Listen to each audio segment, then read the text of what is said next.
Olá, tudo bem? Obrigado pelo carinho da sua audiência. O Direto ao Ponto já está no ar. Hoje recebemos Erli Domingues de Silos, vice-diretor do CIESP, Centro das Indústrias do Estado de São Paulo. Com ele vamos falar sobre a crise econômica e os seus reflexos na região metropolitana de Sorocaba. Iniciamos o Direto ao Ponto destacando a CPI da Santa Casa de Sorocaba. Para falar sobre este assunto, recebemos o vereador José Crespo, presidente da CPI da Santa Casa. Na tribuna de formadores de opinião estão Dr. Claudinei Fernando Machado, advogado, representante da OAB Sorocaba. Elias Marguno, coordenador do Observatório Social de Sorocaba. Vereador José Crespo, obrigado por estar aqui. Sou eu quem deve agradecer. Me permita dizer que estou muito impressionado nessa minha primeira vez com os estúdios e certamente com o conteúdo do Direto ao Ponto. Nós que agradecemos e já vamos direto ao ponto, e a pergunta é esta. O senhor, nesta semana, a CPI recebeu mais 2 convidados ou convocados. E houve declarações que surpreenderam. Entre eles, Pascoal Martins, ex-administrador da Santa Casa de Sorocaba, e Belarmino Moraes Arruda. No caso, o Pascoal Munhoz, ele disse que na época em que atuou à frente do plano da Santa Casa, não havia utilização de recursos públicos para o pagamento de despesas privadas. Ele foi demitido em 2004. No caso, o Belarmino, ele contou que em abril de 1997, assumiu a responsabilidade pela tesouraria da entidade. Ele confirmou que o ex-provedor José Antônio Farciabens costumava trocar cheques pessoais por dinheiro do caixa da Santa Casa. Como que vocês viram essas declarações? Sim, nos causaram surpresa.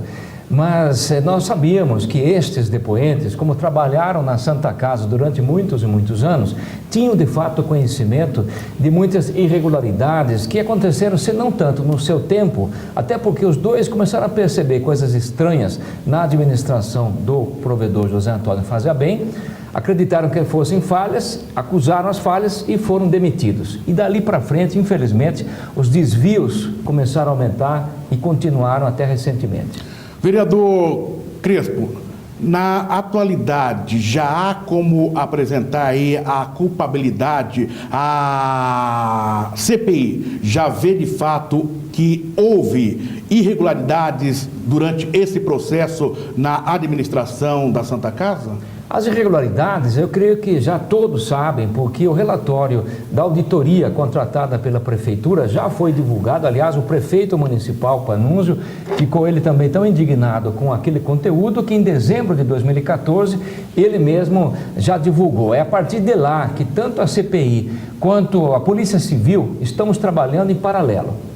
O senhor, inclusive, declarou recentemente na Rádio Cacique Estadão que houve um acordo com a polícia, aguardando que a polícia que abrisse o inquérito e esperasse um determinado momento, apurasse para que a CPI pudesse dar sequência aos seus trabalhos. Vocês estão aguardando esse levantamento da polícia, essa investigação, e parece que não chegou às mãos ainda da CPI? Ainda não. Foi inédito este acordo, ou pelo menos uma conversa, porque desde que o prefeito anunciou e revelou o conteúdo do relatório de auditoria com tantas irregularidades e até crimes cometidos, não apenas pelo ex-provedor José Antônio Farciabens, ele com certeza porque era o chefe, mas por outras pessoas que ainda não estão perfeitamente identificadas. Então, o ineditismo é que, simultaneamente, uma CPI do Legislativo funcionasse com a Polícia Civil, que abriu o inquérito quase na mesma época. Só que nós deixamos esse combinado com o Dr. Carlos Augusto Marinho Martins, que é o delegado-presidente, que ele avançasse durante esses meses, desde o começo de 2015. Agora sim, já que ele tem conteúdo no inquérito, nós estamos chamando pessoas, algumas que ele já chamou lá, e nós vamos trabalhar em paralelo para que a convergência possa ser o interesse público em Sorocaba. Na tribuna de formadores de opinião do Direto ao ponto, temos Dr. Claudinei Fernando Machado e Elias Margono. Dr. Claudinei, satisfação imensa em mais esta edição do Direto ao Ponto. Pois bem, indo direto ao ponto, seja bem-vindo, Crespo. A questão desta investigação em conjunto. A mídia noticiou que na semana passada nós tivemos a oitiva de algumas pessoas. A CPI, ela procurou já obter o conteúdo desses depoimentos para orientar sua linha de trabalho? Na Polícia Civil? Exato. Já, nós procuramos e recebemos uma carta há poucos dias que não gostamos da carta, mas estamos num processo de convergência com o delegado, porque o delegado alegou que recebeu já nesses meses tantas informações que ele considera sigilosas, porque envolvem tantas pessoas e naturalmente ele ainda não fechou, não concluiu o inquérito. E nós respeitamos isso e propusemos que seja mantido o sigilo público para a população em geral, até que o inquérito policial termine, mas não da CPI, porque a CPI, ela representa o interesse público, portanto, o pedido é que ele abra para a CPI, mesmo que a gente não divulgue em público, para que a gente possa conseguir uma sinergia entre esses dois trabalhos. Elias Margono, sua pergunta ao vereador Crespo. Vereador, primeiramente quero agradecer aqui a oportunidade que está dando ao Observatório Social de estar presente. E a pergunta que eu faço é a seguinte: nós temos aqui várias CPIs, né? Essa é mais uma. O senhor acredita que essa CPI, diferente de algumas outras, nós vamos chegar a alguma conclusão objetiva para o cidadão que está nos vendo? Conclusão objetiva, eu posso garantir que sim, até porque isto praticamente já existe nas páginas do relatório da auditoria. Se bem que esse relatório ele fez uma auditoria boa, séria, mas somente do período de 2009 até 2013, final de 2013, antes da intervenção. E ele focou o relatório apenas questões contábeis, ou seja, os crimes cometidos pelo ex-provedor também são na área administrativa, na área patrimonial e em períodos bem anteriores a 2009. Apesar disso, tenho certeza que haverá resultados consistentes, mas é bom que eu diga na resposta, embora você, doutor Elias, já sabe muito bem, CPI não condena ninguém e não põe ninguém, nem os piores bandidos na cadeia. Isso é trabalho da polícia e antes do Ministério Público.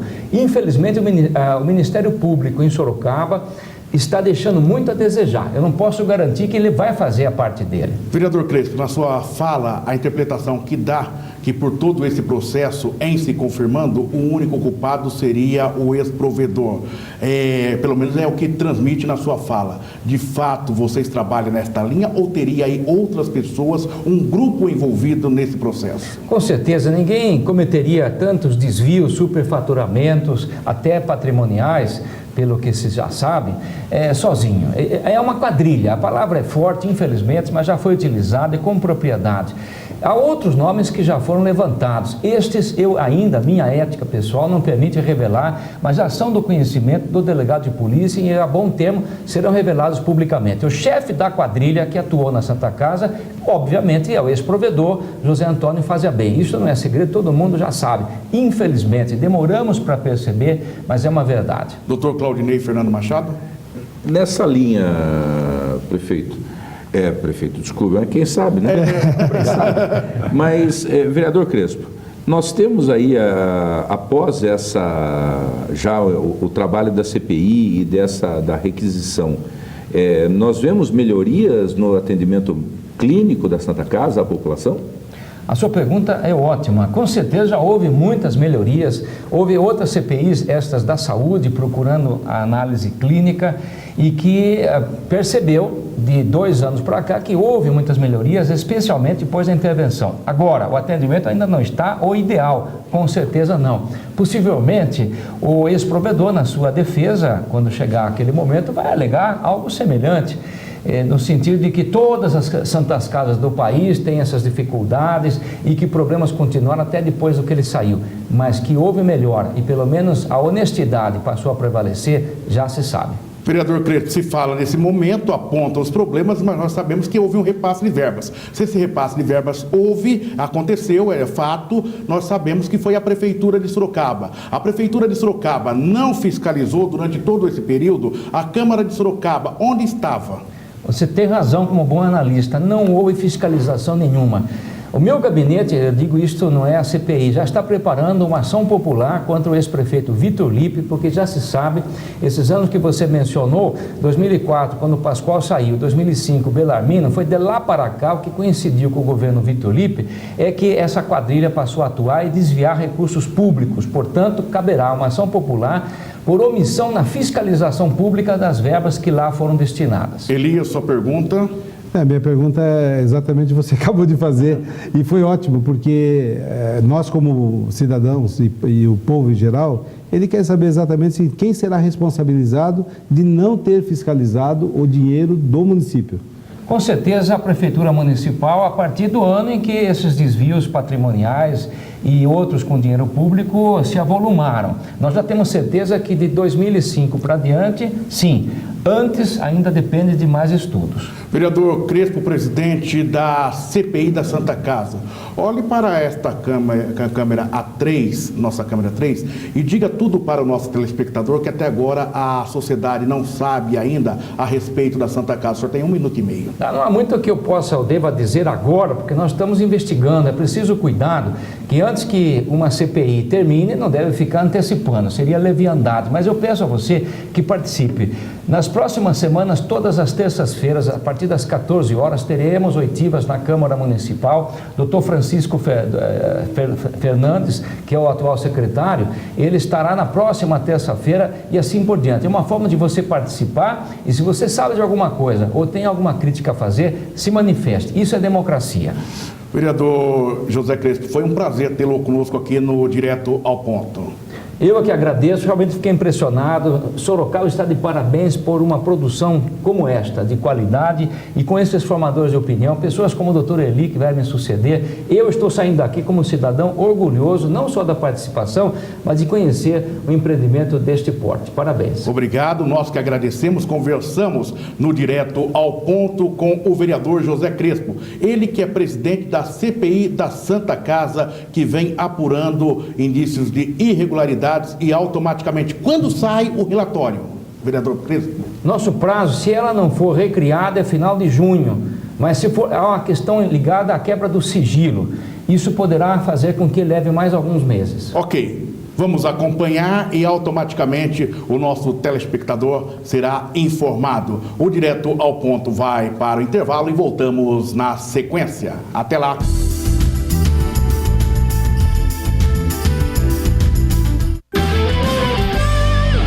Regina, você não acredita o quanto a gente economizou de energia e dinheiro hoje. Sério, amor? Sério? Eu vi aqui que se a gente mudar o chuveiro do quente pro morno, a gente economiza um montão, mãe. Eu também, meu banho super rapidinho, viu? Morno, né, Gabi? Lógico. Eu também. Você tem que economizar no tempo agora, né, Beth? Então quem mais economizou aqui foi o patrão, ó, que nem banho tomou hoje, né? Que nojo! Consumo consciente de energia. Use o bom senso. Governo Federal. Um minuto. As óticas Diniz têm o estilo ideal para cada momento da sua vida. No trabalho, sou mais clássica. Mas não abro mão do meu estilo fashion na balada. No dia a dia, eu sou executivo.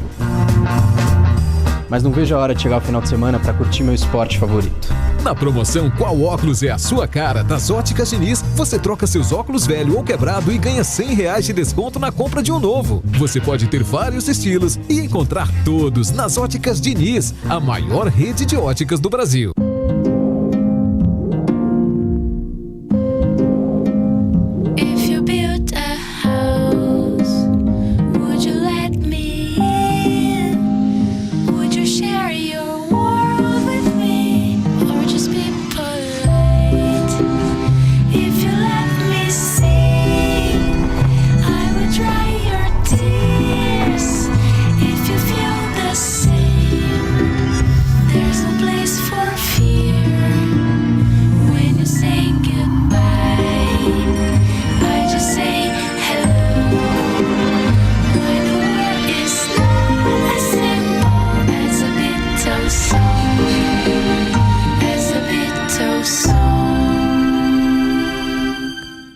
Artes gráficas, comunicação visual, brindes, banners, panfletos, cartões, talões e adesivos com impressão de qualidade e alta definição em cores. A Acerte no alvo, sua gráfica é aqui. Rua Atanásio Soares, 2856. Telefone 3346-8724. Prepare-se para ficar por dentro de tudo o que acontece no mundo dos automóveis, motocicletas e competições.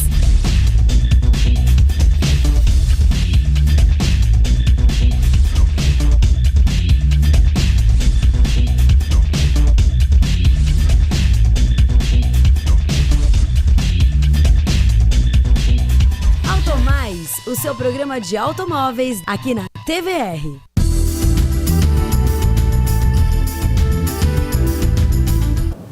Voltamos com o Direto ao Ponto, debatendo os principais assuntos da cidade de Sorocaba. Hoje é uma data muito importante, hoje é o Dia do Jornalismo Municipal. É um dia dedicado aí a Vitor De Luca, fundador do Jornal Diário de Sorocaba, uma matéria toda especial no dia de hoje, sendo publicada no Jornal Diário de Sorocaba. Vitor De Luca, que estaria completando 90 anos no dia de hoje. Então, nós rendemos as nossas homenagens a toda a família do Jornal Diário de Sorocaba e nos sentimos orgulhosos porque vivemos numa cidade onde se faz jornalismo de verdade, seguindo o exemplo de Vitor De Luca. Nossos formadores de opinião, Dr. Claudinei Fernando Machado e Elias Margono. E eu já vou começar aqui, vou dar uma passada rápida em alguns assuntos que estão hoje na imprensa. Votação do projeto para a concessão da Zona Azul é adiado. O projeto de lei que autoriza a Zona Azul dos serviços de estacionamento rotativo em Sorocaba a uma empresa privada teve sua votação adiada e deverá retornar apenas nas próximas semanas. A pauta está na Câmara de Vereadores. Zona Azul em Sorocaba, praticamente, tem ou não tem, doutor Claudinei? Não tem. Não existe Zona Azul em Sorocaba.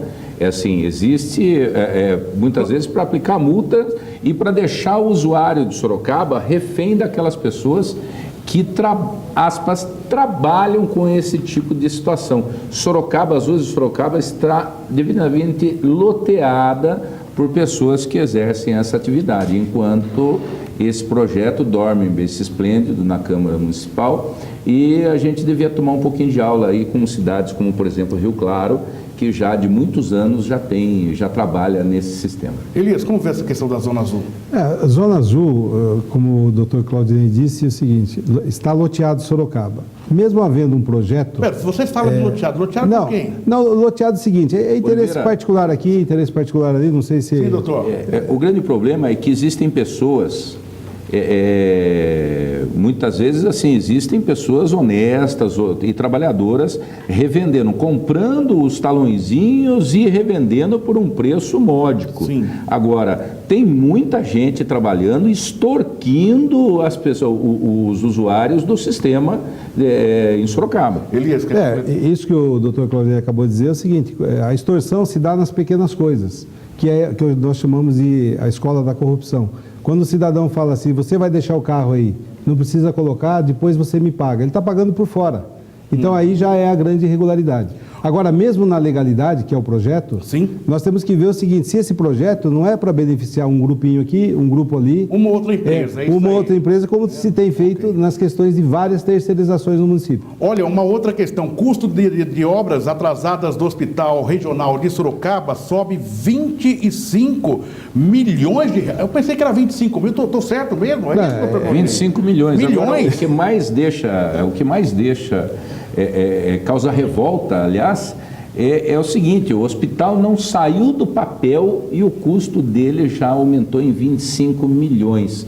Quem sabe a gente poderia estar noticiando aqui assim, que haveria uma suplementação para auxiliar outras situações. Aquela placa que está no local, então subiu 25 milhões?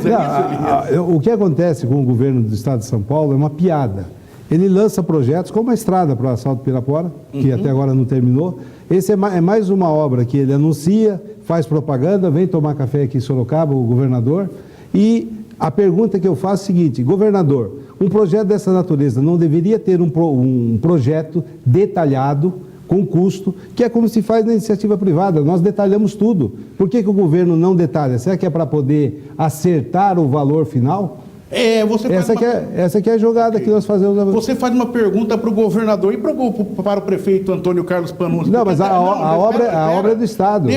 Quem devia cobrar era o prefeito. Posso concluir? Pode. Então você vai entender por quê. E o Hospital Municipal de Sorocaba, já que o jornal Cruzeiro do Sul mostra que os novos hospitais públicos não saem antes de 2018.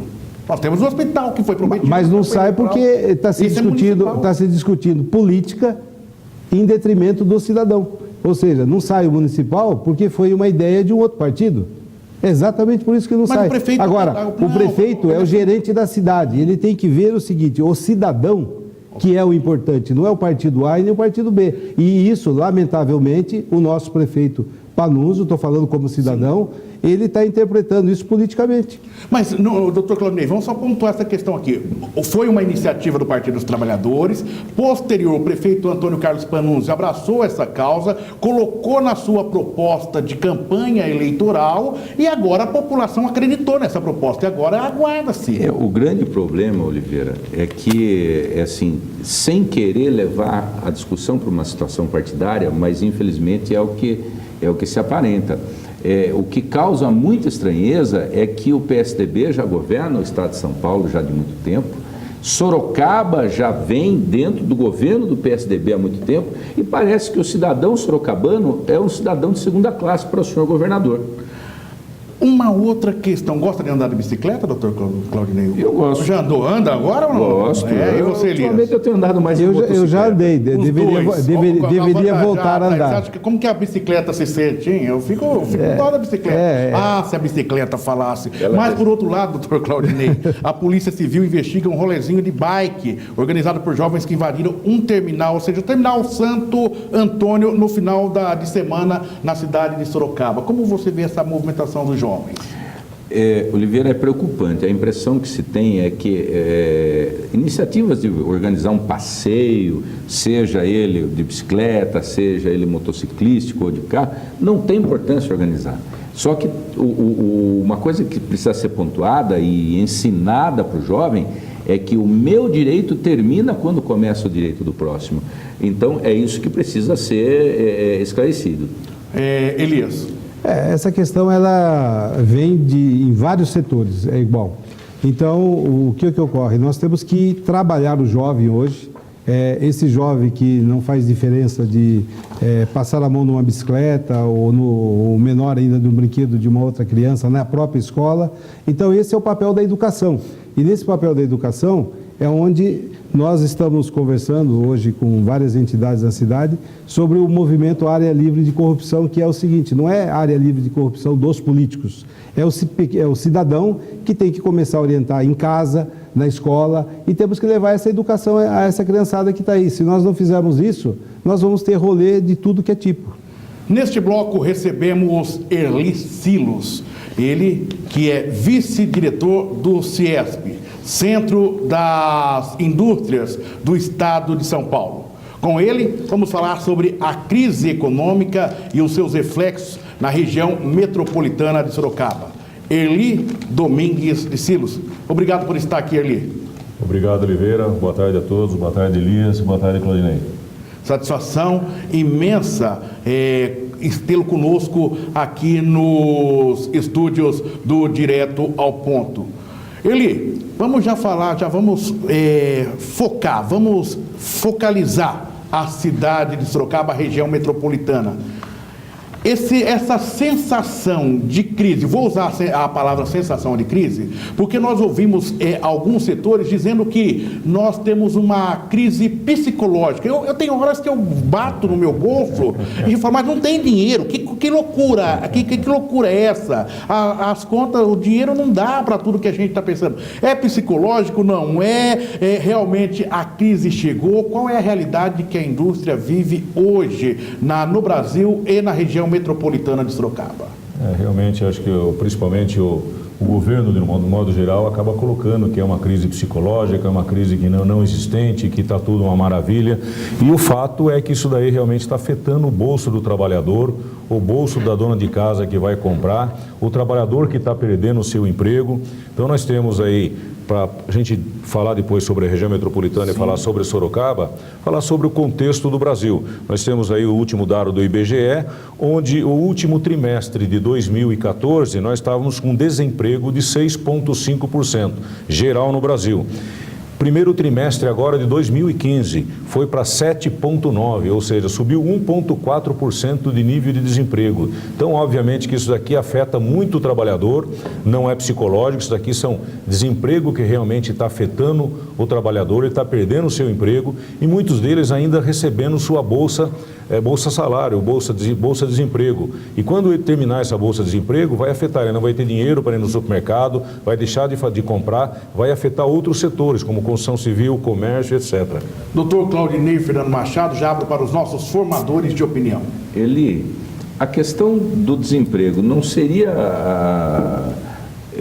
ela vai impactar só em 2015 agora, ou nós temos aí um cenário pior para 2016? Com certeza absoluta, nós temos aí, isso aí são dados, não é achismo, nós temos aí dados pelo CIESP, pelo FIESP e acompanhando sempre isso aí que vem sendo constatado pelo próprio IBGE, ou seja, nós tivemos um ano de 2013 que foi difícil, o PIB do país cresceu pouco, o ano de 2014 foi sofrível e agora o ano de 2015 vai ser mais sofrível ainda. Então nós temos perspectiva aí que o PIB geral do ano de 2015 vai ser menos 1,7%, isso aí são dados do CIESP, tem alguns que já estão falando acima de 2, menos 2, só que o setor da indústria de transformação, do qual Sorocaba está bastante inserido, porque nós temos bastante indústrias, quando a gente fala em indústria de transformação, é uma indústria como a ZF, que pega o produto, transforma, uma montadora de carros como a Toyota, isso aqui vai chegar a menos 4,9%, isso daí obviamente vai afetar, não só é o PIB, a gente fala em PIB, às vezes é uma coisa meio... longe do cidadão comum entender o que é, mas isso aqui na realidade se transforma em menos postos de trabalho, transforma em menos produção no país. Eli, sua pergunta. Eli, dentro do contexto, falando só de Sorocaba, quanto representa esse PIB com relação às empresas exportadoras? Porque nós sabemos que as exportadoras é a mola mestra do momento, que ela vai tentar sair do buraco, vamos dizer assim. Quanto representa isso para a gente ter um equilíbrio nessa situação?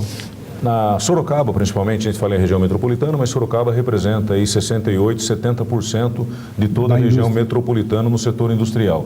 E esse número, a parte de exportação, gira em torno aí de 25% a 28% de exportação, que também está sendo muito afetado nos últimos anos.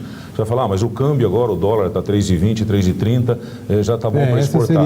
Mas só que é uma semente que tem que ser plantada lá atrás, um contrato que você tem que fazer junto ao seu cliente lá em outro lado do mundo, não é assim de uma hora para outra que mudou, isso daí vai refletir já em resultados. Então, mas fora isso, o Brasil perdeu competitividade, a indústria se desindustrializou, ela não está competitiva, está com maquinário antigo, velho, então mesmo que o câmbio seja favorável, mas ela perdeu competitividade em função de uma década perdida.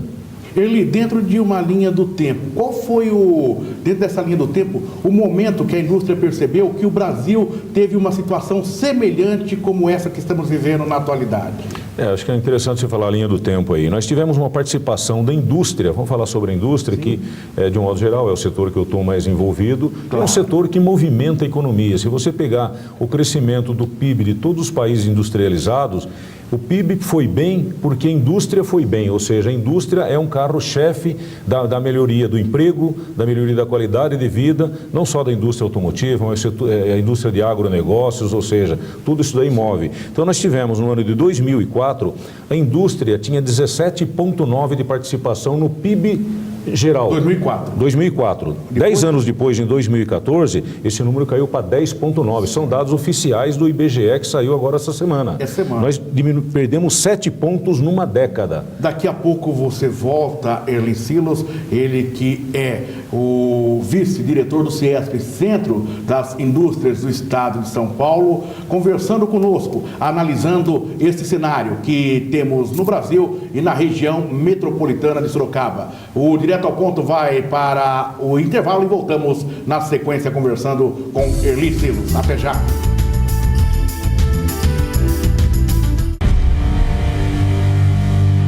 Prepare-se para ficar por dentro de tudo o que acontece no mundo dos automóveis, motocicletas e competições.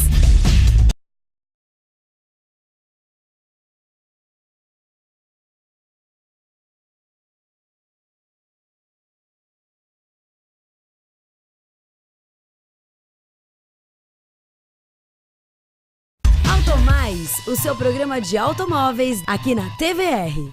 Artes gráficas, comunicação visual, brindes, banners, panfletos, cartões, talões e adesivos com impressão de qualidade e alta definição em cores.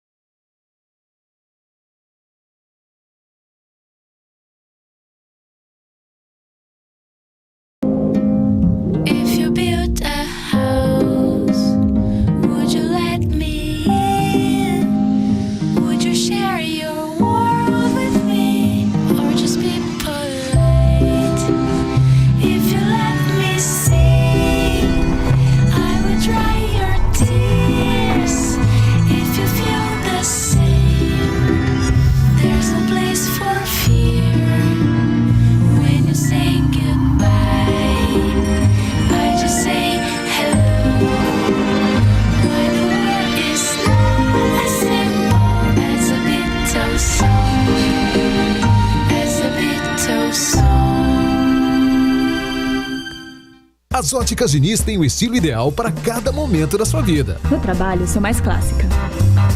Mas não abro mão do meu estilo fashion na balada. No dia a dia, eu sou executivo. Mas não vejo a hora de chegar o final de semana para curtir meu esporte favorito. Na promoção Qual Óculos é a Sua Cara das Óticas Diniz, você troca seus óculos velho ou quebrado e ganha R$100 de desconto na compra de um novo. Você pode ter vários estilos e encontrar todos nas Óticas Diniz, a maior rede de óticas do Brasil. Regina, você não acredita o quanto a gente economizou de energia e dinheiro hoje. Sério, amor? Sério? É, eu vi aqui que se a gente mudar o chuveiro do quente pro morno, a gente economiza um montão, mãe. Eu também, meu banho super rapidinho, viu? Morno, né, Gabi? Lógico. É, eu também. Ah, você tem que economizar no tempo agora, né, Beto? Ah, então quem mais economizou aqui foi o patrão, ó. Que nem banho tomou hoje, né? Consumo consciente de energia. Use o bom senso. Governo Federal. Minuto.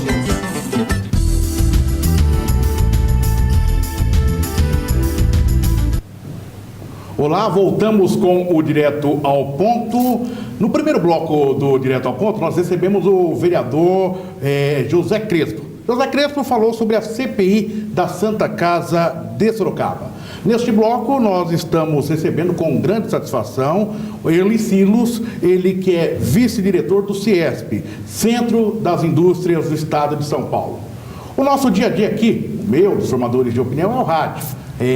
Isso já vem nós estamos aí há quase 15 anos só na cidade de Sorocaba. E a população, o jornalismo de rádio, você abre com as manchetes, com a famosa escalada. Se eu pegar essa manchete, eu comecei a dar batia aqui no texto aqui, então às 7 horas da manhã, por exemplo, vai lá, o locutor, o jornalista que abre o programa, ele começa: cesta básica fica mais cara em 17 das 18 capitais pesquisadas pelo Diese. Banco Central eleva a previsão de alta na gasolina. Com maior taxa desde 2013, desemprego chega a 7,9%. Vamos para outra? Brasileiros vão trabalhar até 31 de maio para pagar impostos. Fechando, Joaquim Levy diz que Brasil não corre risco de sofrer uma crise como a da Europa. Daí eu chamo, nesse momento, tiro o Erli Silos da qualidade de entrevistado e pergunto, como comentarista, qual a análise que você faz? Não, mas é interessante, só voltando um pouquinho antes da gente falar sobre esse assunto, eu tinha comentado que em 2004 o Brasil tinha uma participação de 17,9%, ou seja, o setor industrial representava 17,9% da riqueza do país. Em 2014 caiu para 10,9%, menos 7 pontos em uma década. Isso daí, no ano de 1954, a época do Getúlio Vargas, o PIB da indústria que representava no país era 12,6%, ou seja, nós estamos hoje abaixo do que era 1954. Fomos perdendo competitividade na indústria. E isso daí, como é que você vai querer exportar? Nós vamos exportar commodities, é importante? Claro que é importante. Você exportar soja, exportar milho, exportar minério, claro que é importante. Mas isso gera emprego de baixa remuneração, gera pouco emprego. E o que gera emprego de melhor remuneração é o setor industrial. Enquanto hoje nós estamos importando da China valor de produtos de alta tecnologia, da China e dos Estados Unidos, e gerando emprego do outro lado do mundo, nós estamos exportando um produto que não gera emprego. Por que chegamos nesse ponto ali? Política. Você tem que ter uma política muito bem focada no desenvolvimento, focada no setor produtivo e não remendos. Ou seja, se a gente pegar nesses últimos, vamos falar no mais recente, no ministro Manteiga, por exemplo, teve aquele famoso remendinho, puxadinho. Alguém grita, ele vai lá e cede, desonerava uma folha de pagamento, ajudava aqui, ajudava ali, mas nunca teve uma política muito bem estruturada de médio e longo prazo, uma política de desoneração do setor produtivo, do setor que gera emprego. Já vou abrir para os nossos formadores de opinião na nossa elite, na nossa tribuna, Dr. Claudinei Fernando Machado e Elias Margono. A pergunta é com vocês. Começa aí, Dr. Claudinei. Eli, o telespectador ele acompanhou, inclusive, aí, durante os nossos intervalos, propaganda sobre a economia de energia. E é sobre isso que me inspira a fazer essa pergunta. Hoje, tirar coelho da cartola é fácil. Hoje, para o Brasil, a administração pública ela ia ter que tirar um canguru da cartola para a gente fazer com que a indústria retome aí o seu crescimento. Hoje, diante da crise hídrica, da ausência de administração competente do governo federal, se a indústria crescesse, nós teríamos condições de atender a demanda energética? Olha, a indústria não crescendo, ou seja, o ano passado, o ano retrasado e esse ano que nós estamos em vigor, a indústria está em média menos 4%, menos 5% negativo, ou seja, decrescendo. E mesmo assim, obviamente que em função do não investimento, de um não planejamento, não só do setor hídrico, mas do custo do Brasil de modo geral, o setor de rodovia, ferrovia, toda a infraestrutura do Brasil que o torna tão caro para você exportar o seu produto, e aí vai no exemplo do setor energético, da maneira que nós estamos hoje, com baixa produtividade, com PIB baixíssimo, o Brasil hoje, com certeza absoluta, vai ter problema no final do ano, que a seca, os reservatórios estão baixos, vai ter problema. Agora, é culpa de São Pedro, é culpa da água? De maneira alguma. É falta de planejamento que não se teve ao longo do tempo. E, consequentemente, a indústria, de novo, e o cidadão está sendo penalizado com mais de 60%, 70% do aumento de custo de energia que está vindo. E você não consegue ter competitividade para você repassar isso daí nos seus produtos. Então, respondendo finalmente a sua pergunta, se o Brasil crescesse de uma hora para outra, tirar um canguru da cartola e o Brasil crescesse 3%, 4% ao ano, nós teríamos com certeza absoluta apagão durante esse ano e consequentemente no ano 2016, 2017. Duas observações. Nesse momento tá bom, eu queria até estar no Canadá, na terra dos cangurus, porque lá a situação... Austrália, né? Austrália. Obrigado, professor. Chamei os universitários. Austrália, doutor Claudinei, tá melhor do que aqui, né? Por outro lado também, quando fala da questão da crise energética, aquela fala do ministro de Minas e Energias pedindo para Deus que se chovesse em São Pedro e tudo mais, ele estava equivocado, então, ou estava tirando uma na nossa cara diante dessa resposta que você coloca, Erli? Não, ultimamente, acho que o povo brasileiro está mais ou menos por esse nível. Estão tirando da nossa cara. Estão tirando da nossa cara. Permita-me acrescentar, o ministro das Minas e Energia, Edson Lobão, ele entende tanto de Minas de Energia quando eu entendo de física nuclear. Sem dúvida. Então quer dizer que o senhor não conseguiu prever onde ia cair aquele lixo do que estava no espaço, aquele satélite nas últimas horas? De forma nenhuma. Ok, então tá bem, porque eu não entendi nada de energia. Ô, meu querido Elias, eu estou dando risada aqui porque tem uma pergunta que não pode escapar. Nós sempre falamos que a Fiesp era uma força em São Paulo.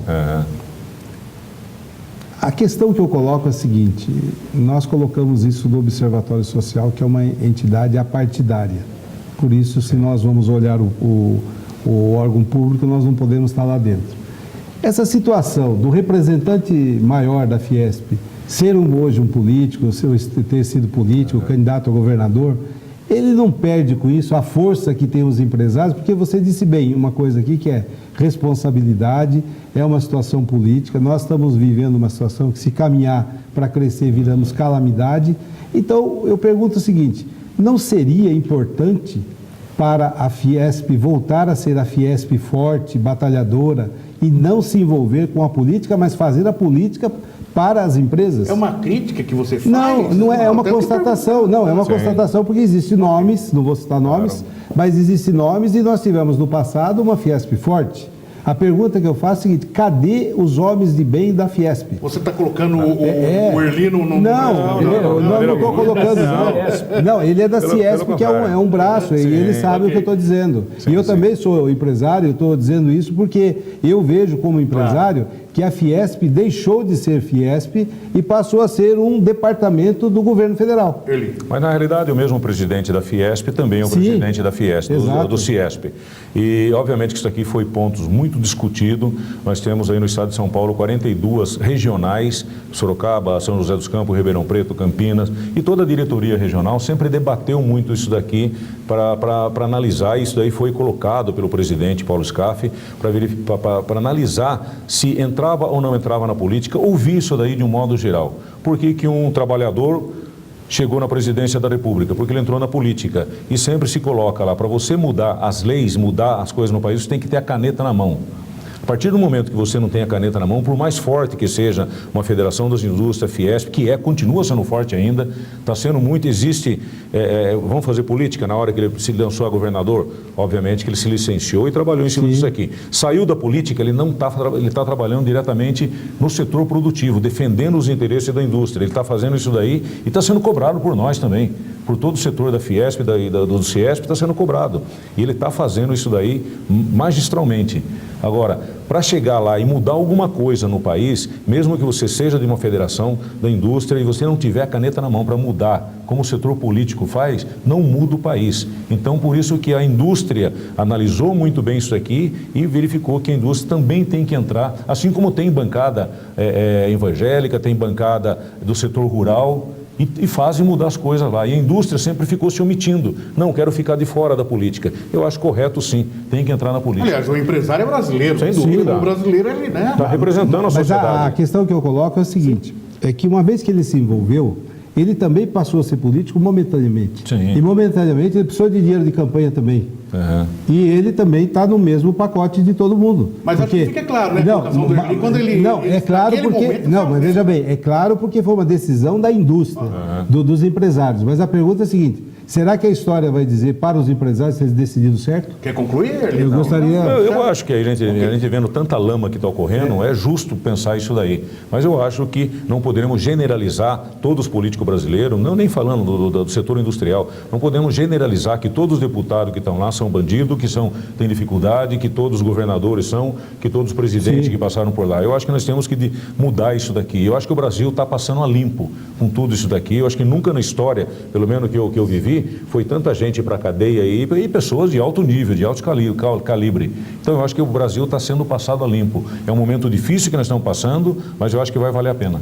Eli, eu vou agora trazer para o nosso dia a dia, para a nossa dimensão territorial. A crise econômica e os seus reflexos na região metropolitana de Sorocaba. O que podemos visualizar nos próximos meses? Oliveira, eu tinha falado com você aí que o desemprego nesse último trimestre no estado de São Paulo, no Brasil, foi 7,9%, São Paulo 8,4%, o Nordeste, a região Nordeste, 9,6%, e se você pegar especificamente Rio Grande do Norte, 11,5% o nível de desemprego. Aí nós não estamos contabilizando, quando o IBGE faz a análise, não está contabilizando o estudante, que às vezes o pai está bancando, ele não está buscando o mercado de trabalho, não está colocando aí os nem, que é aquele nem trabalha nem estuda, isso daí não entra no quórum. Então, com certeza absoluta, esse número é muito maior do que 8, 10, 12%. E agora, falando especificamente na região metropolitana, falando em Sorocaba, está tudo normal? Não está. Tem desemprego, sim, está machucando todo mundo que vai precisar fazer suas compras, mas está sendo menos afetado do que outras cidades industrializadas. Até quando suportamos? Por que ocorreu isso aqui? Porque nós tivemos, ao longo da última década, investimento, atração de novos investimentos, novas empresas, novas indústrias que vieram para a cidade, mas isso daqui não é duradouro. Sim. Nós vamos ter dificuldade, sim. Talvez não com impacto maior como está ocorrendo no Brasil, mas vamos ter, sim, dificuldade. 5 segundos para perguntar, 10 segundos para responder. Doutor Claudinei. Eu passo para o Marguno, porque eu não tenho nenhuma pergunta formulada. Marguno, tem pergunta? Ele deu um número que foi da primeira pergunta, que são os 27% da indústria exportadora, que ele já deu a explicação A pergunta é a seguinte, você fez, mas eu vou só reforçar. 12 meses nós aguentamos? Eu acho que 12 meses vai ser o aperto, o arroxo final. Ou seja, nós vamos ter aí, com certeza absoluta, o ano de 2015 com um arroxo forte, não vai normalizar. 2016 continua ainda. Eu acho que se tudo ocorrer, todo esse ajuste, entre aspas, que o governo está fazendo na costa do trabalhador e na costa do setor produtivo, talvez em 2017 nós teremos aí algum horizonte a nível de um crescimento mais sustentável. Erli, olhe para aquela câmera e diga para o nosso telespectador por que vale a pena confiar no Brasil. Olha, eu acho que vale a pena confiar no Brasil, que eu acho que tudo que é momento, tudo que é crise, como eu falei, o Brasil está sendo passado a limpo, tem muitas dificuldades, não era para ocorrer isso daí, mas são fatos, ocorreu, eu acho que tem que passar limpo, tem que punir e tem que realmente pegar as pessoas de bem para gerir esse país, com planejamento, colocar gente competente. Se é trabalhar no setor de energia elétrica, não vamos colocar político, ele não entende disso daí. Tem que colocar alguém competente para fazer um planejamento a médio e longo prazo e tirar o Brasil de um possível problema no futuro. E eu acho que toda época de crise é época também de oportunidades, então nós temos que buscar se qualificar, principalmente o trabalhador que está com dificuldade de se engajar no mercado de trabalho, e que busque qualificação que o mercado hoje está exigindo, principalmente empresas de média e alta tecnologia. Se o funcionário não estiver qualificado, lamentavelmente ele não vai ter oportunidade de emprego. Erli, foi um prazer tê-lo conosco aqui no Direto ao Ponto. Foi um prazer aí, parabéns aí pelo modelo de bate-papo que vocês têm aqui. Obrigado, muito bom. Nós que agradecemos. Doutor Claudinei Fernando Machado, obrigado, doutor Claudinei. Sempre conte com a 24ª subseção. Elias Margono, foi um prazer tê-lo conosco aqui mais uma vez na nossa tribuna de formadores de opinião. Igualmente, agradecemos e estamos sempre à disposição. No primeiro bloco do Direto ao Ponto, nós recebemos o vereador José Crespo, falando sobre a CPI da Santa Casa. Nesse último, segundo e terceiro bloco, nós recebemos Erli Silos, ele que é vice-diretor do CIESP, Centro das Indústrias do Estado de São Paulo. Obrigado pelo seu carinho, obrigado pela sua atenção. Estamos vivendo próximo do Dia das Mães, no próximo domingo, e automaticamente aqui vai o nosso carinho, o nosso abraço, o nosso afeto a todas as mães que acompanham o Direto ao Ponto. Obrigado, até a próxima edição com o Direto ao Ponto.